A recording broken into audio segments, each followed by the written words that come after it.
Welcome back, Gators, to Who's at the Gates podcast. Of course, I'm your host, Casey Phoenix. We have the lovely Diana on. We have 3 scenes today and 1 still from today's episode. Today meaning Thursday's episode of Beyond the Gates. And Diana, did you have anything before we get started?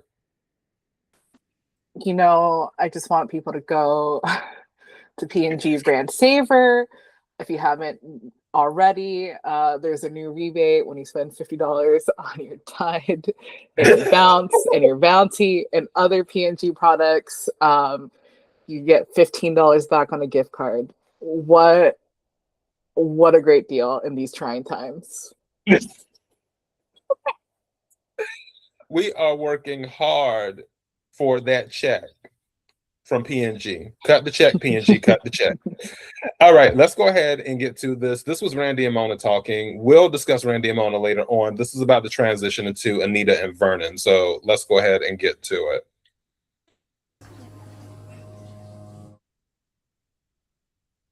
Why rush back into doctor's visits when you've only just finished chemo? Baby, do I need you to remind me of that?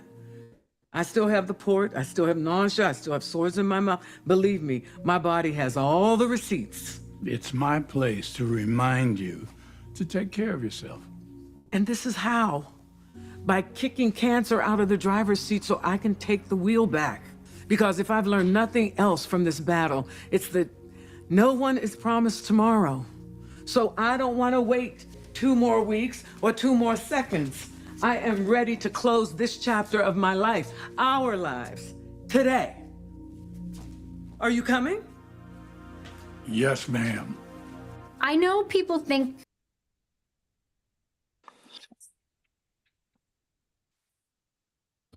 the scene because with Anita and Vernon, I love how protective Vernon is of her, but I really wanted to show that it's like, oh wow, Anita's back. She hasn't even finished everything yet, but I believe she has a like wind in her sails now because she's done with the chemo. And I don't think it was just a physical thing. I think it was really a mental thing as well. Like dreading having to deal with something. If you know you have to deal with something regularly and it's very, very unpleasant, uncomfortable, it can take a toll on you mentally. And even if it's not something as physical as chemo, even if it's like, let's say you have to have a conversation with someone who just rubs you the wrong way and stuff, and you have to deal with that person regularly, that could take its toll on you. But with Anita, she's like, I'm done with the chemo. I'm back. I want to get the rest of this over with as soon as possible so I can do what I need to do to move on with my life. Tossing to you, Diana. I'll just say I really love a man who falls in line and just listens. He's like, all right.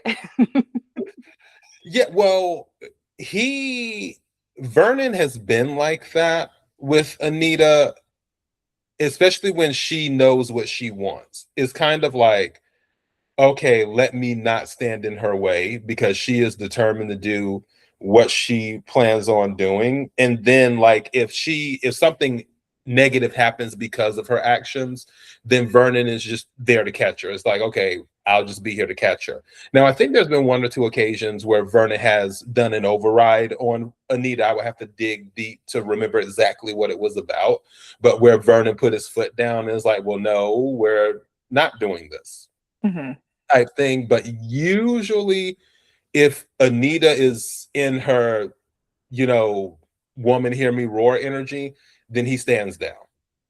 And I'm not mad at that. So. No, and I think like, I don't know, not to be more like pessimistic and, bring it to the real world, but, I think there is like a statistic out there that basically when a woman has like a terminal illness, any kind of illness, the man ends up leaving. It's just, he can't take it. Yeah, it's not looking good out there, y'all. Out in these romantic streets. But yeah, so I think it's just, it's while the storyline was very heavy because of everything that Anita had to deal with, I do think it's like it was touching in its own way because of how supportive Vernon was and how emotional and vulnerable he was. He in the beginning he's like, I can't. He started breaking down in tears. I think this storyline was really well written and really. There's still a touch of soap opera-ness in there, right? Because it's not, not everything is wrapped up tight, but ultimately, I'm glad, right, that Nina's back. They're about to get it on. She can't wait. She Oh can't yeah, wait that to mess part. up those sheets. It is Uh, the beginning of the episode. Actually, it was the opening scene for the episode. Like, because she said something about, I guess, making love or whatever, and then Vernon says something, and she's like, and Anita's like, Vernon Dupree, you're incorrigible and insatiable. And I'm just like, oh wow. yeah. And he's like, well, I want to get some. So yeah, they're in sync every step of the way. Oh my goodness. Yeah. We do love this couple. They're not my favorite couple, but we love this couple. So all right, cool. Next scene is this heifer. All right. Next scene is Nicole and Anastasia is who that one is. So let's go ahead and get to that.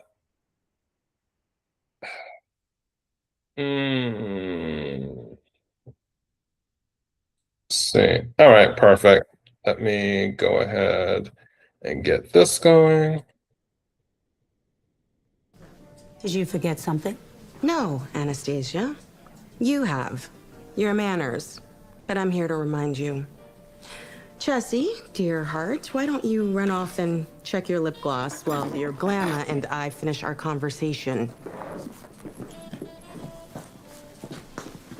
It is one thing if you come for me, or Danny, or even my mother.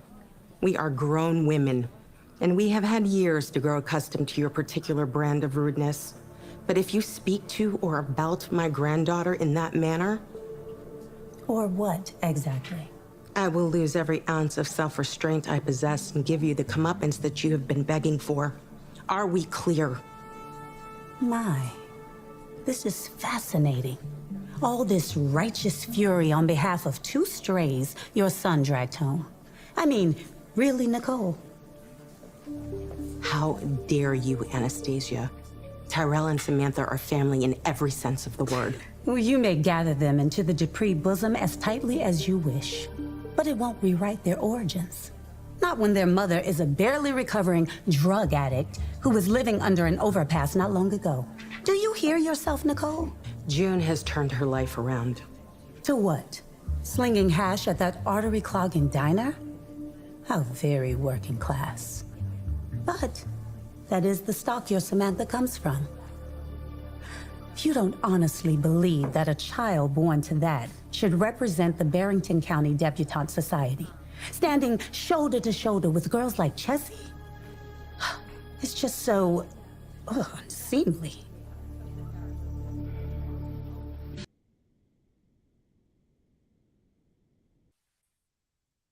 You know, what really disturbed me about this scene wasn't what Anastasia was saying. It was what Nicole wasn't doing. Now, I'm not cheerleading for assault or whatever. At the same time, I wouldn't have been upset with Nicole if she would have threw that glass of wine in her face. Because it's like, it doesn't even have to get to assault, because people don't realize this sometimes, that even if you throw water on somebody, that's assault. So yeah, it doesn't even have to come to that level, but it's like, Nicole, where's the hood at? Like, where is the hood at? Why didn't you cuss her out? When they go low, you go lower. You drag them to hell. And then some. So you sitting letting this woman talk crazy about your granddaughter and just sitting there taking it. I'm just like, and you literally just told her, if you say anything else about my granddaughter, and then she basically started doing it right after you said that, because she's like, okay, and what? And Nicole didn't do anything. I'm tossing it to you, Diana. Yeah, the Dupree family fixer, y'all. No, I agree. She just stood there, and I think it's just like she looked powerless, and I think that trickles down because then you have Samantha who looked like she was gonna jump out the window because of how miserable she looked, and how upset she was. I don't think Nicole is a good role model here, honestly. Like, I also agree. They go low, you go lower. You bury them. I don't know why she should, like, even the whole, like, shout about her 5 husbands. Shout about, I don't know. Just, I'm sure That's you my know some dirt about this woman. I'm sure you know a lot of things that you can say. I don't understand and how Vanessa does too. Vanessa right. knows that because I think she hired before, or because she, what is it? She had, I think she got upset when she heard something about Vanessa being the madam or whatever, but then Vanessa said something to shut her up. There is dirt on her. And that's what's driving me crazy. I don't know. Do you watch Real Housewives of Beverly Hills? I think I only watched the first season. Okay. Well, there was this old episode a few years ago and that's when Denise Richards was on. And Erica Jane is my favorite housewife. She can do no wrong to me because I love her. And Denise Richards said something. Well, Denise Richards, to my understanding, and Erica Jane both did OF. Not Erica Jane. Mm. Denise Richards' daughter both did OF. And Erica Jane said something insulting her and her daughter, where it was like she had said, "Oh, well, are you guys going to do a 2-for-1 special?" or something like that. That Erica Jane had said to her, and Denise Richards like, "I can't believe you said that." And Erica Jane was like, "Have you met me? I'll go low." and, and I was just laughing. And that's the thing I'm thinking, like, Nicole, there could have been something, even if you didn't cuss her out, just throwing out some type of dirt, or I would have set it up to where Nicole has said, "You know what, Anastasia? You got it." Because there's different types of you got it. Like when I talk to you on this show and I just like, "Oh, Dana, you got it," meaning I'm tossing off to you. But there's the other, "Oh, you got it." There's that one where it's like, "All right, you can have this one, but I'm gonna get my lick back." That's how I feel they should have set it up. And then Nicole should have got a private investigator or something like that, if there wasn't dirt, to dig up dirt. Again, she's a Dupree. She has resources. And go ahead. Mhm. I mean, again, she's a Dupree. I think that, like, the Duprees are not winning, y'all. Like, they are not winning their battles with all their ops. So it makes me wonder, what good is this Dupree family name if you're just losing at all times? Like, you know how a shouse, like, disrupting your day. Like, that's so idiotic. Um, so yeah, I think there needs to be a better balance where they win some battles, and this one was especially disappointing given how much it affected Samantha and how subconscious she already is. I don't care if she gets like redemption through the cotillion. I really don't, because I don't think she's gonna win anyways. I think it's probably gonna be Jessica, the whatever title they're fighting over.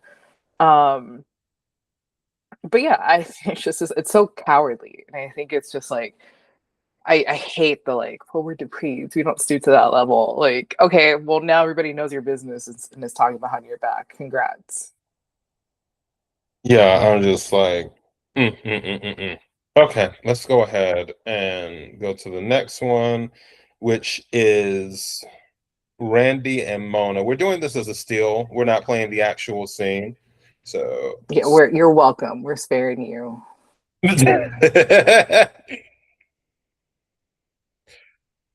all right. This whole situation, and by the way, everyone, every time I look at Mona, I think of Loretta Devine, and quiet as is kept. If Loretta Devine was younger, I think she would have been cast for this role. If she had the availability and if she wanted it, I think Loretta Devine could have gotten this role if she was younger. But with Randy and Mona, it's just a very odd couple to me. And sometimes odd couples work, but at the same time, it's just kind of like, the love goddess, eh.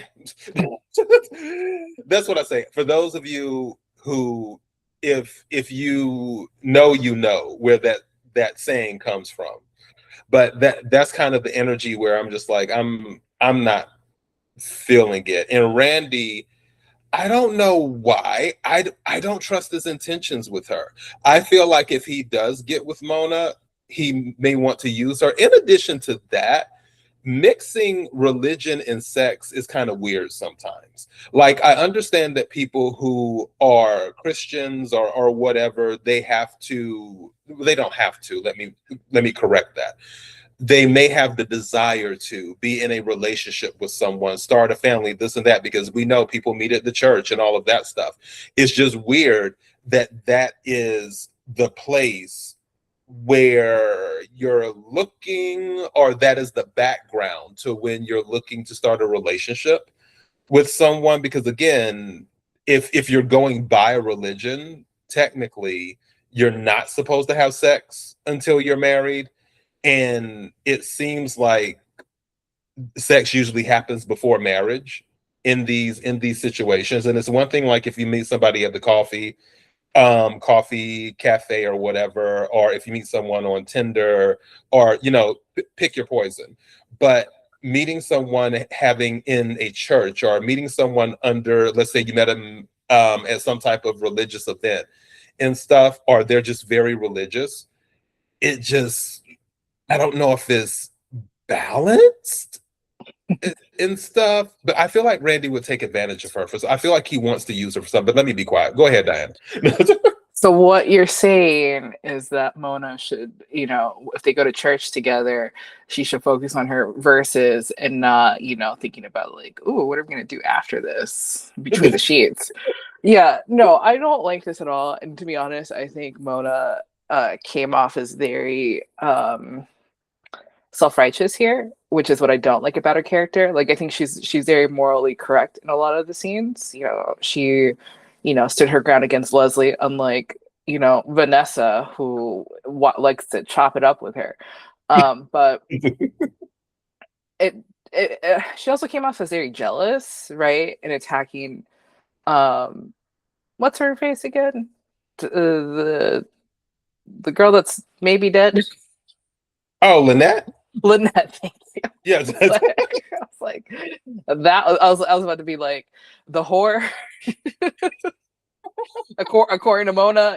Like. Well, I mean, she is, because Lynette does get paid to do what Right. she does. So yeah, that's the accurate description. Like, the sinning woman, whatever.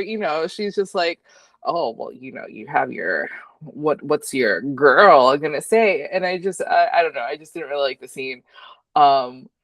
When they were back to flirting at the end and talking about God and using his muscles to lift the Lord or whatever, I'm like, it just sounded like an Amish like romance novel. I'm like, Mona, you're not, I don't know, like 18 anymore. Like, you're a grown woman with a definitely younger man, so this is already scandalous. I don't know. I hate this like good girl, bad guy dynamic, because often it's the woman who's like, oh, I can change him. I can change him. And we see that with Vanessa and Joey, even though Vanessa isn't necessarily a bad woman, but she definitely wants like aspects of him that she can change about Joey, right? Like with the whole charity situation and like finding that hospital, she's like, I know you have a good heart in you and all that. But I don't think it works. I think it's just like your efforts are futile if you think you can really change someone, especially someone who is a lot older and very ingrained. I'm not saying like, okay, I'm not saying Randy's old. I'm just saying, he's lived his life. He's not an impressionable teenager that you can just maybe shape up. I just think she's almost wasting her time. Though, I mean, I know we are in a soap opera, so who knows? Maybe he's going to turn from maybe he's an anti-hero, right? Maybe he's not necessarily a full-on villain or a full-on bad guy, but I don't know. Point being, Um, you can't change someone. Don't be the good girl trying to change the bad guy, the bad boy. Because you're old, Mona. We're all old. Like, I feel like anybody watching this, we're probably over 30. I'm sorry. Like, well, being over 30 is not old. I mean, it's that's just true. you're getting there. Even though my auntie told me years ago, because I was like, and it was like when I was 37, I think, at the time or whatever, and she was like, "That's middle aged," and I'm like, "Really?" And she's like, "Yeah, that's middle aged." And I started running the numbers, and I was like, "Oh, damn, she is right. That is middle aged." Yeah. So, but it's all good. But again, you're only as old as you feel. I said that before. Now, it doesn't change your age. You'll always be your age. But because, like my auntie looks like she's in her 50s and she's 70 or soon to be 70, I guess. Because hold on, what year are we in? 26? Yeah. Yeah, she'll be 70 in 28. So yeah. But she looks like she's in her 50s. And my auntie has always looked young too. She's like, my auntie is so pretty. But even though she looks young, she's still her age. And that's the thing. That's what people have to remember. You're still your age, but you're only as young as you feel. So I believe that if they can't make a go of it, okay, I guess. I'm just not endorsing it. That's sort of where I'm at. But that's just me. Let me go ahead and go to the final scene. And this is with Randy, Joey, and Donnell. And I think that is 11:49, or not 11:49, 31:49. Let's see where we're at on that one. Okay. Where are we at?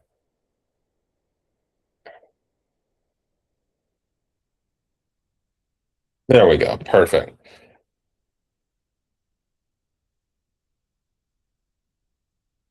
So how you want to play this? Keep your ear to the street. And keep a close watch on our local Ronan Farrow. I got you. Bet. Yo, D. What's going on, nephew? Oh, what's good, man? I know you better not be here trying to score some extra money. Nah, I'm here for Joey. I'll leave you to it. Stay safe, nephew. Good, man.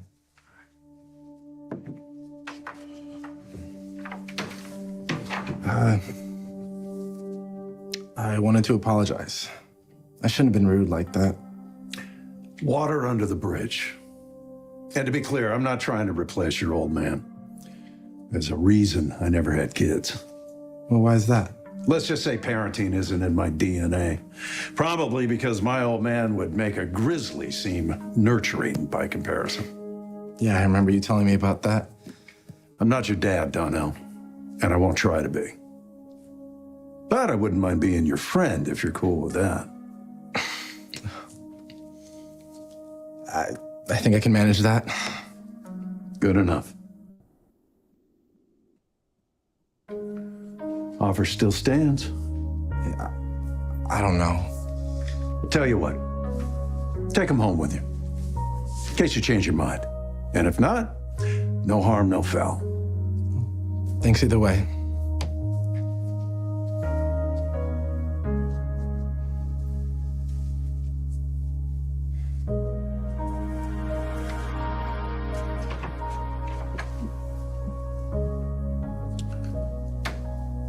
See you around, kid. My ears were burning over there. I hope whatever my wife... Okay. This whole Sorry. situation.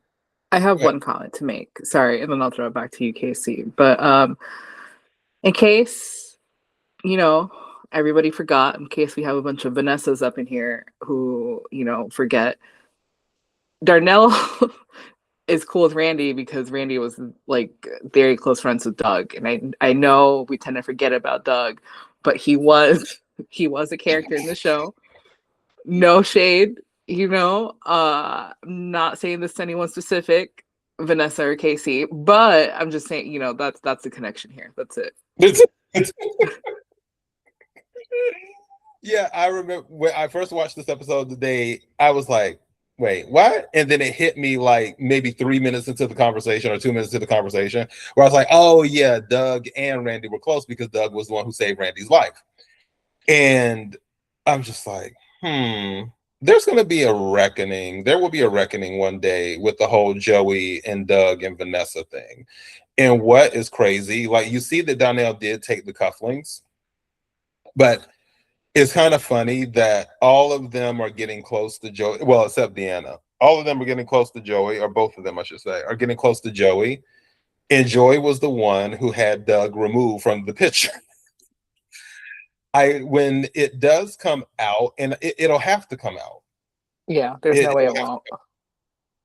Yeah, I think it's going to be a while before it does. But when it finally comes out, I don't believe there will be any type of recourse or anything because there won't be enough evidence.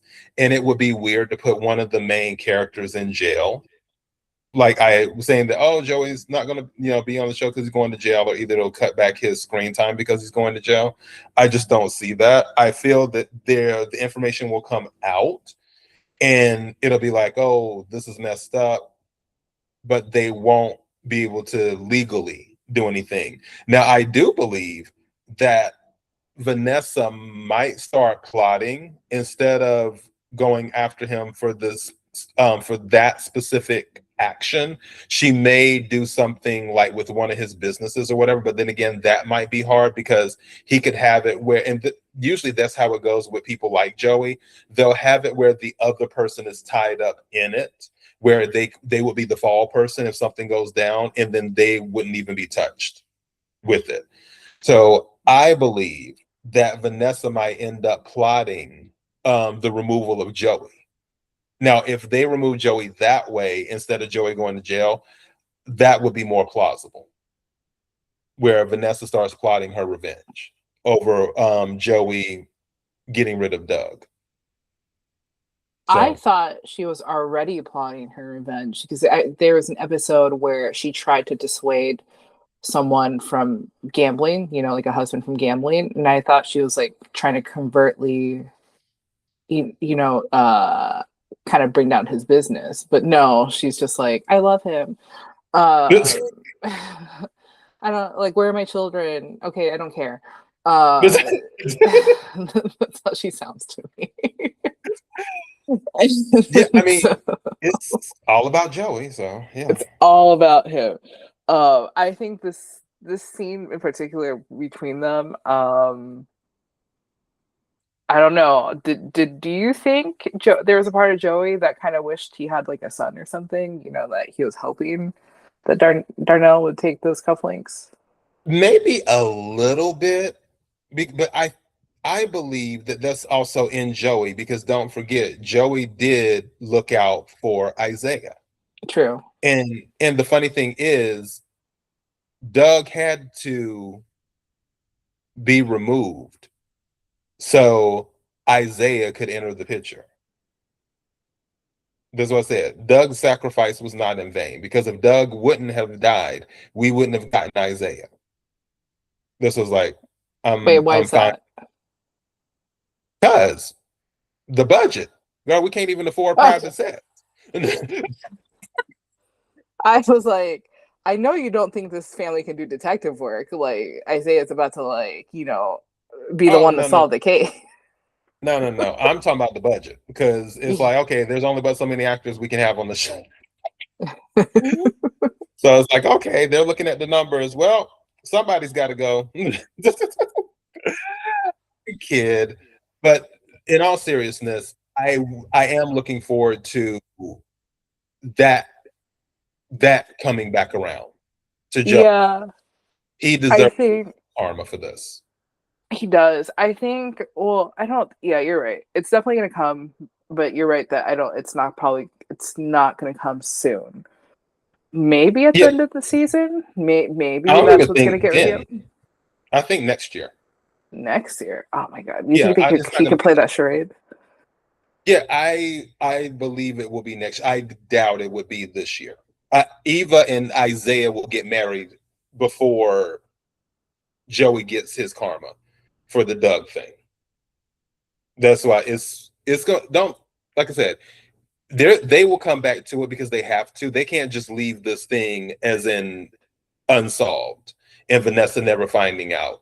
They will come back to it, and that will be that. I'm very curious what Donnell's reaction will be, because don't forget, the only reason he went to see Joey is because Vanessa was upset, and she was telling Donnell in Uptown, like, look, I need for the people that I love to coexist. And which Donnell was getting mixed signals, because when Vanessa came into Uptown, you could tell she was upset with Joey, and he was asking, and she's like, no, that was about something else. And it's like, lady, I need you to get it together. And he's like, okay, fine. And that's when he shows up to talk to Joey, and then here we are. I think Donnell would very, very much act out if he found out Joey was the one that killed his father, where Donnell would do something very, very reckless. Even though quiet as is kept, I think Deanna would be right there leading the charge. Yeah, I think coming up with the plan. Deanna. Well, you know what? No, I think. See, because it's like. I believe Deanna would bring a real weapon. I believe she would show up at the casino with some green scissors and say, "Joey, your days are now numbered." Oh, not the greens, not the real weapons. Oh, I'm kidding. No, Deanna would show up with a piece. Deanna, she seems like the type of girl that would show up with a piece. And honestly, those are smart kids. If I was Donnell, I'd be like, Deanna, girl, you're going to have to be the one to do this, because everybody knows that your mental state is not that great. No shade to you, sis. I love you. But we need you to do it. That way you can get off for insanity. I can't get off for insanity because I haven't had any outbursts. I haven't been going to doctors and taking medication and this and that, but you have. So you're going to have to kill Joey. Just straight up like that. Okay. I mean, simple as just. I mean, that's just me. All good. Yeah, that's all we kind of have. Yeah. Thank you everyone for the support. We appreciate it. We're enjoying the views. We'll do some more marketing with our channel to get it in front of some more eyes, because we want the channel to be as big as possible. It's like our goal is to talk about what happened and have a good time while doing it, because we enjoy the show so much. Also, the other goal with this show is to get people watching Beyond the Gates, where if somebody comes across this podcast but they've never really watched Beyond the Gates before, they may see an episode and it's like, oh, that seems interesting, and then they become a regular watcher, because the more people that watch Beyond the Gates, the bigger the budget gets. The more budget we get, then we can get private sets, and then also they can do more sponsorships. Cut the check, Procter and Gamble, cut the check. So that's how I'm looking at that. But yeah, Diana, did you have anything before we close out? Yeah, let's get them another room, y'all. Let's get them another set. That's why we're doing this every single day. Yeah, honestly, I want another set. I want another room. I want them to not air out their business at the hospital. That's it. And even if it's one room, that's totally fine. We can have every single character use that one room to talk about private things. We won't even get upset with the writers on that one. So yeah, okay, everyone. Until next time. Bye.